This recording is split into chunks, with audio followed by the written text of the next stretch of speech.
राहुल गांधी जी ने 400 सीटों के भाजपा के घमंड को चकनाचूर करके उनको 240 पे लाकर खड़ा कर दिया।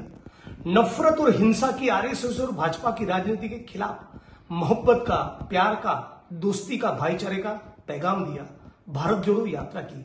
और इसी के कारण उनकी जो लोकप्रियता बढ़ रही है, उससे बौखलाए हुए आरएसएस और भाजपा के नेता पिछले कुछ दिनों से राहुल जी के खिलाफ बहुत ही निम्न कक्षा की बातें कर रहे हैं। एक आदमी ने तो यहां तक कहा, भाजपा के एक नेता ने यहां तक कहा कि राहुल जी आतंकी है।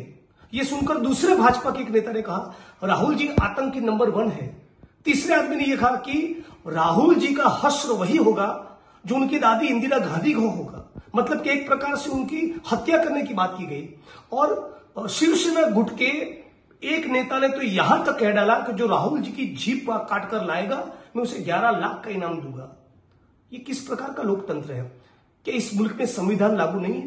क्या नेता विपक्ष के खिलाफ या किसी भी भारतीय नागरिक के खिलाफ इस प्रकार की भाषा का प्रयोग उचित है?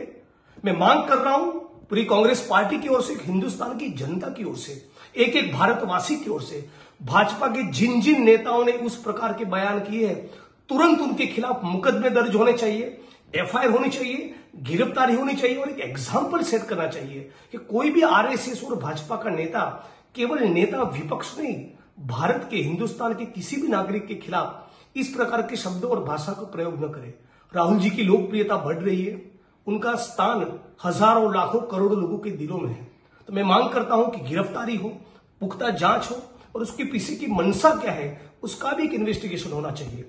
मैं राहुल जी के साथ खड़ा हूं, पूरी कांग्रेस पार्टी राहुल जी के साथ खड़ी है, हिंदुस्तान के, भारत के लाखों करोड़ों लोग राहुल जी के साथ खड़े हैं। और मोदी जी, आरएसएस और भाजपा के लोग जो बौखलाए हुए हैं, उनको केवल यह कहना चाहता हूं, राहुल जी की शैली में डरो मत।